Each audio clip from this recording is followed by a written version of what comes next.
Compatriotas, he guardado silencio una semana por respeto al dolor de la familia del doctor García y declaro sinceramente que no me alegra su fatal desenlace. De hecho, con la misma sinceridad y transparencia, reitero que sí habría celebrado su captura, juicio y condena ejemplar producto de un debido proceso. Y por respeto al Perú, debo decir y digo que sigo pensando lo mismo de Alan García cuando en el memorable debate del 3 de abril del 2016, en su cara le imputé ser quien encarna la impunidad y quien pervirtió los valores del Perú. Y como hombre de fe, le notifiqué que ante la nueva justicia debía responder por el enriquecimiento ilícito y por el caso Lavajato y las coimas de Odebrecht, entre otros casos. El doctor García, para una vez más evadir la acción de la justicia, pretender sepultar la verdad con un premeditado y cobarde en la sien, es en realidad la trágica confesión de culpabilidad ante las evidencias en su contra logradas por los fiscales. La verdad no se incinera. 5 meses antes, el doctor García quedó retratado en su intento de repetir la historia de impunidad de la década del 90, al solicitar asilo a Uruguay invocando una inexistente persecución política. El desesperado plan era fugarse de la justicia hasta que prescriban los delitos y luego engañosamente proclamar una falsa inocencia. La fuga a asilo fracasó rotundamente porque el pueblo peruano se movilizó y el gobierno uruguayo se negó a ser refugio de la corrupción. Debo decir y digo que el doctor García en su carta póstuma hace una inaceptable apología como decisión digna y motivo de orgullo a seguir. El doctor García anuncia que deja su cadáver como muestra de desprecio hacia sus adversarios. A quien deja su cadáver y realmente desprecia es a la verdad y a la justicia que teme. Por eso también califica de miserables a quienes sí se someten a los mandatos y resoluciones judiciales. Y el doctor García apela al valor de la historia y el lugar que reclama corresponderle. Tiene razón el doctor García, con sus actos ya tiene un gran lugar en la historia de la corrupción en el Perú, como bien registra el texto del historiador Alfonso Quirós, que le dedica más de 11 páginas, que con seguridad serán pocas sumadas al caso Lavajato.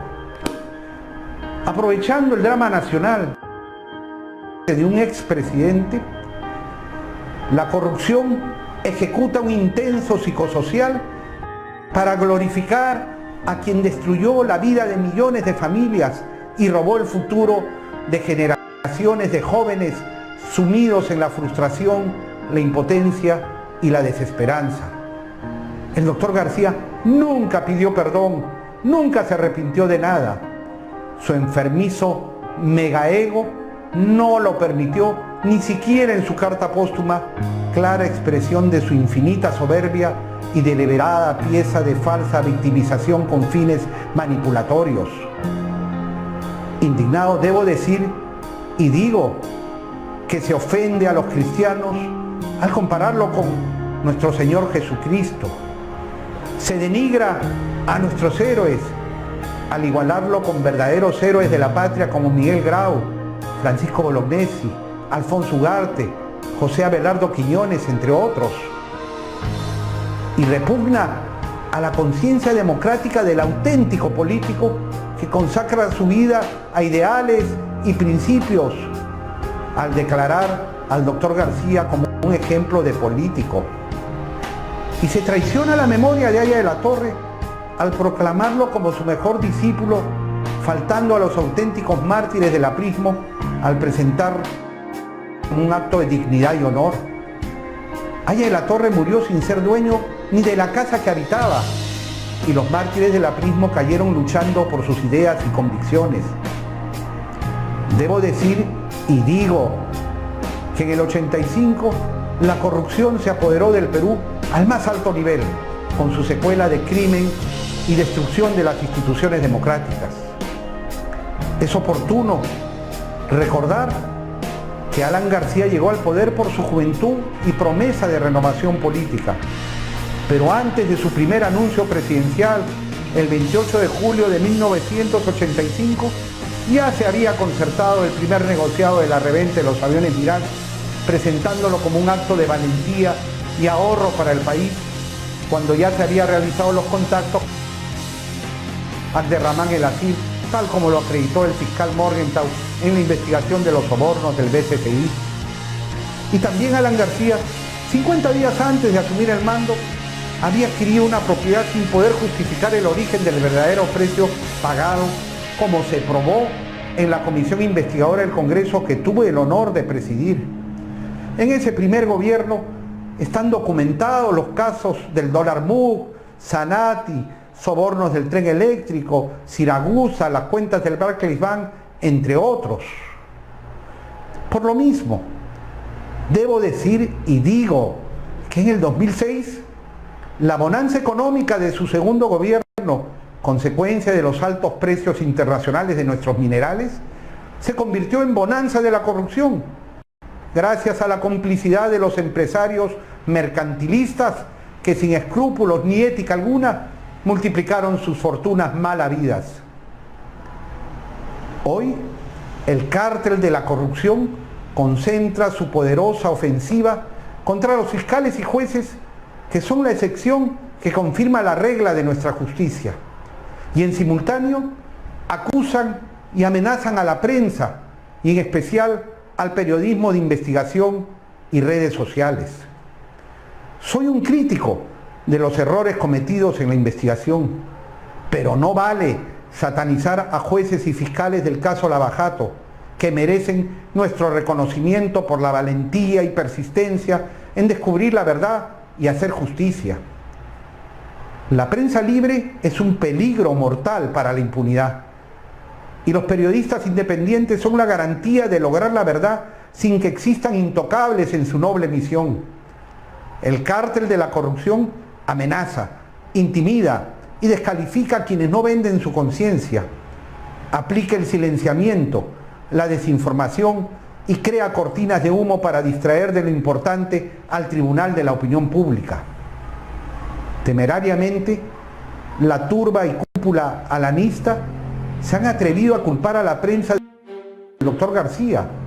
Han llamado a destacados periodistas como Gorrite y Hildebrand y hasta han coreado amenazas a ellos y sus detractores políticos.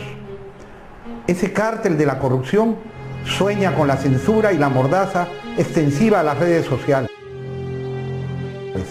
que ellos y solo ellos pervierten con sus ejércitos de trolls difamatorios. Sin duda, en toda democracia se cometen excesos, y en el Perú también, pero siempre defenderé como valor supremo la irrestricta libertad de prensa y expresión, combatiendo los embates totalitarios, vengan de donde vengan. Ni la censura ni la mordaza pasarán, porque cuando un pueblo sabe, no lo engaña nadie.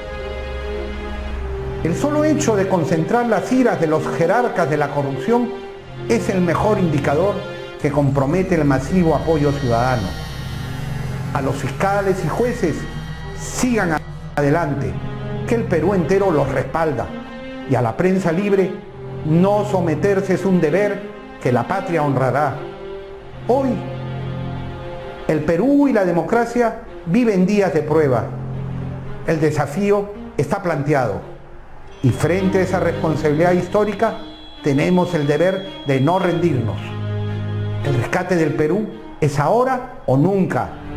Cerremos filas para no repetir la vergonzante historia de impunidad.